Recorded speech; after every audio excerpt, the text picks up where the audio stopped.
ಪ್ರಭು ಯೇಸುವಿನಲ್ಲಿ ಅನುಗ್ರಹಿತರಾದ ಪ್ರಿಯರೇ, ಬಹಳ ಸಂತೋಷದಿಂದ, ಪ್ರಾರ್ಥನೆಯಿಂದ, ನಿರೀಕ್ಷೆಯಿಂದ ಈ ಒಳ್ಳೆಯ ದಿನ ನಿಮಗಾಗಿ ಪ್ರಾರ್ಥಿಸುತ್ತೇನೆ. ದೇವರ ವಾಕ್ಯವನ್ನು ಪ್ರತಿನಿತ್ಯ ಆಲಿಸುವಾಗ ಅದರಿಂದ ಸಿಗುವ ಅನುಗ್ರಹವನ್ನು ನಾವು ಯೋಚಿಸಲು ಸಹ ಸಾಧ್ಯವಿಲ್ಲ. ಕಾರಣ ದೇವರ ವಾಕ್ಯದಿಂದ ಲಭಿಸುವ ಅತಿ ಅಮೂಲ್ಯ ಒಳಿತು ನಮ್ಮ ಜೀವನದಲ್ಲಿ ಬರಲಿದೆ. ದೇವರ ವಾಕ್ಯ ಆಲಿಸುವ ನಿಮ್ಮೆಲ್ಲರಿಗಾಗಿ ಪ್ರಾರ್ಥಿಸುತ್ತೇನೆ. ಪ್ರಿಯರೇ, ನಿಮ್ಮ ಮಕ್ಕಳನ್ನು ದೇವರಿಗೆ ಸಮರ್ಪಿಸಿ ಬೆಳೆಸಬೇಕು. ನಿಮ್ಮ ಮಕ್ಕಳಿಗೆ ರಜೆಯ ದಿನದಲ್ಲಿ ದೇವರ ವಾಕ್ಯ ಬೋಧಿಸುವ ಶುಶ್ರೂಷೆ ಇರುವ ದೇವಾಲಯದಲ್ಲಿ ಧ್ಯಾನಿಸಲು ಬಿಡಬೇಕು. ಪ್ರಿಯರೇ, ಗಮನಿಸಿರಿ, ಕೋಟಿ ಇದ್ದರೂ ದೇವರ ಜ್ಞಾನವಿಲ್ಲದಿದ್ದರೆ, ದೇವರ ಪ್ರೀತಿ, ದೇವರ ಭಯ, ದೇವರ ವಿಶ್ವಾಸದ ಬಗ್ಗೆ ಅರಿವು ಇಲ್ಲದಿದ್ದರೆ ನಮ್ಮ ಜೀವನದಲ್ಲಿ ಏನೂ ಪ್ರಯೋಜನವಿಲ್ಲ. ದೇವರ ವಾಕ್ಯದ ಜ್ಞಾನ ಅವರ ಭವಿಷ್ಯಕ್ಕೆ ಅನುಗ್ರಹವಾಗುತ್ತದೆ. ಪ್ರಾರ್ಥಿಸುವ ಮಕ್ಕಳ ಜೊತೆ ದೇವರ ಸಾನ್ನಿಧ್ಯ ಇರುತ್ತದೆ. ನಿಮಗಾಗಿ ಹೀಗೆ ಪ್ರಾರ್ಥಿಸುತ್ತೇನೆ. ಪ್ರಭುವೇ, ನಿಮ್ಮ ವಾಕ್ಯ ಆಲಿಸುವ ಈ ಕುಟುಂಬಗಳಲ್ಲಿ ಒಂದೊಂದು ವ್ಯಕ್ತಿಯಲ್ಲೂ ನಿಮ್ಮ ದೂತರ ಸಂರಕ್ಷಣೆ ವಾಕ್ಯ ಆಲಿಸುವಾಗ ನೀಡಿರಿ. ಆಮೇನ್. ನಮಗೆ ನಿರೀಕ್ಷೆಯಿಂದ ದೇವರ ವಾಕ್ಯವನ್ನು ಆಲಿಸೋಣ. ಮತ್ತಾಯನ ಶುಭ ಸಂದೇಶ 13ನೇ ಅಧ್ಯಾಯ 19ರಿಂದ 21ರವರೆಗೆ ವಾಕ್ಯವನ್ನು ಆಲಿಸೋಣ. ಒಬ್ಬನು ಶ್ರೀ ಸಾಮ್ರಾಜ್ಯದ ಸಂದೇಶವನ್ನು ಕೇಳಿ ಅದನ್ನು ಗ್ರಹಿಸದೆ ಹೋದರೆ, ಕೇಡಿಗನು ಬಂದು ಅವನ ಹೃದಯದಲ್ಲಿ ಬಿತ್ತಿದ ಬೀಜವನ್ನು ತೆಗೆದು ಎಸೆಯುತ್ತಾನೆ. ಇವನು ಕಾಲ್ದಾರಿಯಲ್ಲಿ ಬಿದ್ದ ಬೀಜವನ್ನು ಹೋಲುತ್ತಾನೆ.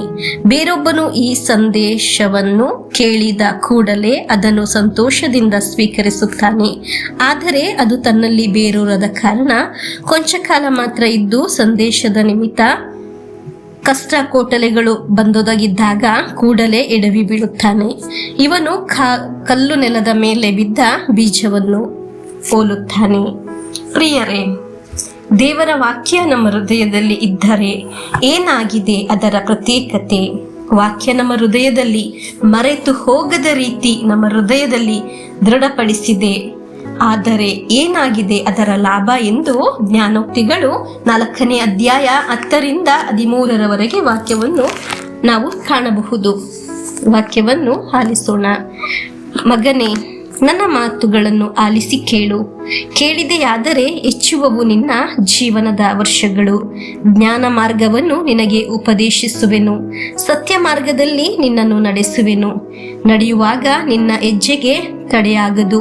ನೀ ಓಡುವಾಗ ಮುಗ್ಗರಿಸಿ ಬೀಳಲಾಗದು. ಸದುಪದೇಶವನ್ನು ಬಿಗಿ ಹಿಡಿದುಕೋ, ಅದೇ ನಿನ್ನ ಜೀವ, ಅದನ್ನು ಕಾಪಾಡಿಕೋ. ಪ್ರಿಯರೇ, ಸುಮ್ಮನೆ ಅಲ್ಲ, ದೇವರ ವಾಕ್ಯ ನಮ್ಮ ಹೃದಯದಲ್ಲಿ ಬಂದ ಕ್ಷಣದಲ್ಲಿ ದುಷ್ಟರು ನಮ್ಮ ಮನಸ್ಸಿನಿಂದ ಕದ್ದು ಹೋಗುವುದು. ಅಂದರೆ ನಾವು ದೇವರ ವಾಕ್ಯವನ್ನು ಮರೆತು ಹೋಗುತ್ತೇವೆ.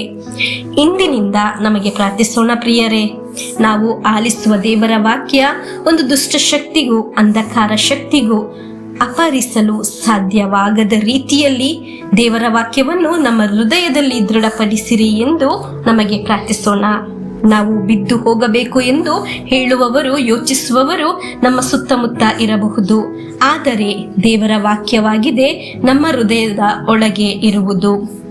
ಆದರೆ ನಾವು ನಡೆಯುವಾಗ ಮುಗ್ಗರಿಸುವುದಿಲ್ಲ, ಓಡುವಾಗ ಬೀಳುವುದಿಲ್ಲ. ಕಾರಣ ದೇವರ ವಾಕ್ಯವಾಗಿದೆ ನಮ್ಮ ಒಳಗೆ ಇರುವುದು.